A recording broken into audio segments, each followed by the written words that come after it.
नमस्कार, मैं हूं प्रकाश जायसवाल और आप देख रहे हैं शिक्षक दिवस पर विशेष। और आज हमारे साथ मौजूद हैं इस विशेष कार्यक्रम में युवा शिक्षिका चंद्रिका गुप्ता जी। चंद्रिका जी, बहुत बहुत स्वागत है आपका। चंद्रिका जी, शिक्षक का पहला शब्द ही कुछ सीखने से संदर्भित होता है। यदि शिक्षा को आत्मसात कर लिया जाए तो कितना विकास कर सकता है विद्यार्थी?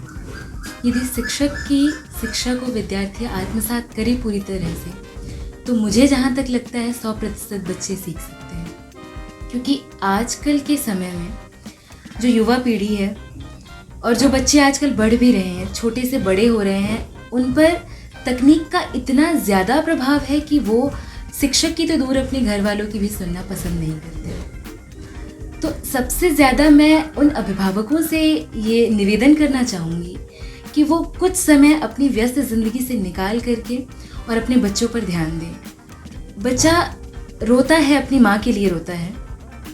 एक माँ जो आजकल फ़ोन पर कुछ ज़्यादा ही बिज़ी रहती है, उसे अपनी धुन में इतना भी नहीं याद रहता है कि मेरा बच्चा रो रहा है। और उसके बाद क्या होता है कि आज के समय में देखा जाता है, अगर छोटा बच्चा दूध के लिए रो रहा है तो माँ क्या करती है, अपने आप को छुटकारा पाने के लिए फ़ोन उठाती है और बच्चे को एक वीडियो चालू करके दे देती है। इससे बच्चे पर क्या प्रभाव पड़ेगा? वो जो भी प्रभाव पड़ेगा, आगे जाकर उस चीज़ का प्रभाव उन माता पिता पर भी पड़ेगा जो आज शिक्षा वो दे रहे हैं। बिल्कुल।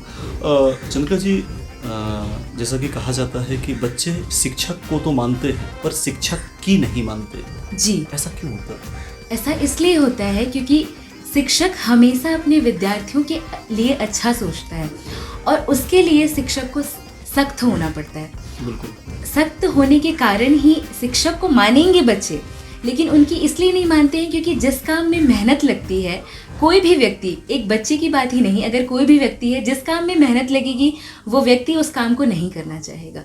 तो जिस भी काम में मेहनत लगती है बच्चा उससे पीछा छुड़ाना चाहता है, इसलिए बच्चे शिक्षक की नहीं मानते हैं। चंद्रिका जी, एक चीज़ और निकल के आती है कि जो शिक्षा पद्धति है और जो शिक्षा की जो व्यवस्था है, उसमें हम एक नैतिकता और आध्यात्म का पाठ पढ़ाया जाना, कितना इसे आप उचित समझते हैं? क्योंकि इसके अभाव में हम देखते हैं कि जो बच्चों का स्तर है, जो विद्यार्थियों का स्तर है, जो उनकी नैतिकता है, जो उनकी सोच है, कहीं ना कहीं संकीर्ण होता जा रहा है।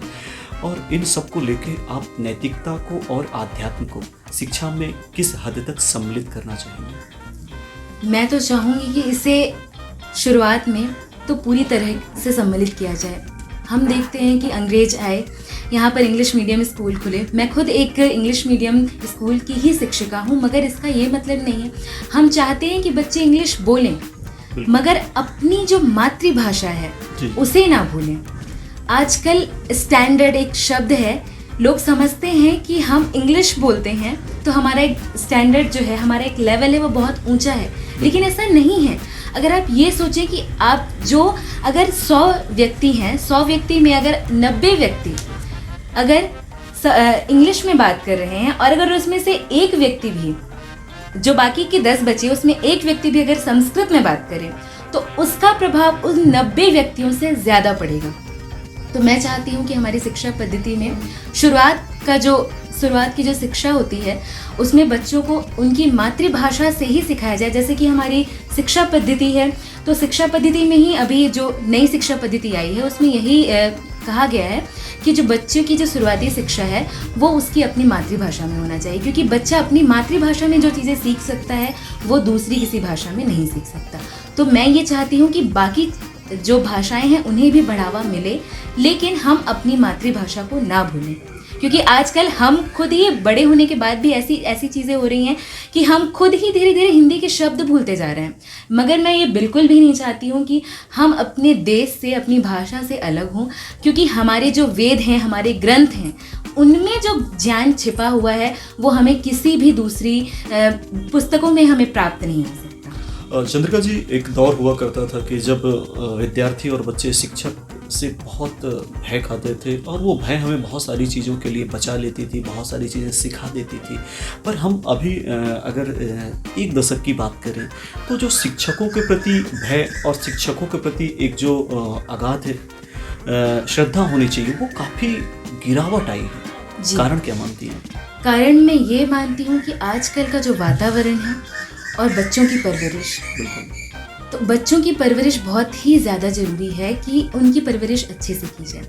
सबसे पहले तो हमने तो ये कह दिया कि ठीक है, शिक्षक बच्चों को बिल्कुल नहीं मारे, बिल्कुल नहीं डांटे। पहले के शिक्षक मारते थे, बच्चे डरते थे, सुनते थे और फिर शिक्षक के हिसाब से करते भी थे।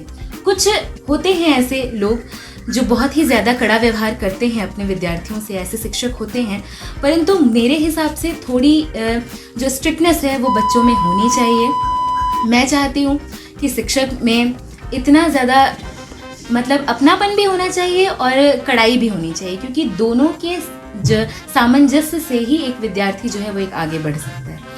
चंद्रिका जी, विद्यार्थियों के लिए क्या संदेश देना चाहेंगे? विद्यार्थियों के लिए यही संदेश है कि आजकल की तकनीक जो है वो अच्छी है, आपकी पढ़ाई के लिए अच्छी है। जैसे कि हम सभी ऑनलाइन टीचिंग अभी कर रहे हैं, हमें वो जो सुकून हमें विद्यालय जा कर के पढ़ाने में आता है वो तो हमें प्राप्त नहीं होता। इसी ऑनलाइन तकनीक के कारण बहुत से बच्चे ऐसा कहते हैं अपने घर पर कि मम्मी मुझे फ़ोन दीजिए, मुझे पढ़ना है, मगर फ़ोन के बहाने वो कभी वीडियो देखने लग जाते हैं, कभी कार्टून देखने लग जाते हैं।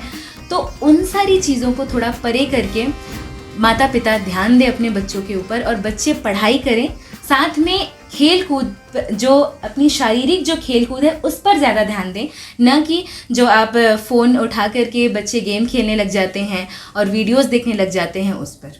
चंद्रिका जी, चूँकि आप एक युवा शिक्षिका हैं, एकाग्रता और धैर्य की कमी जी विद्यार्थियों की अगर बात की जाए जी। तो इसमें कमी का कारण क्या मानती हैं?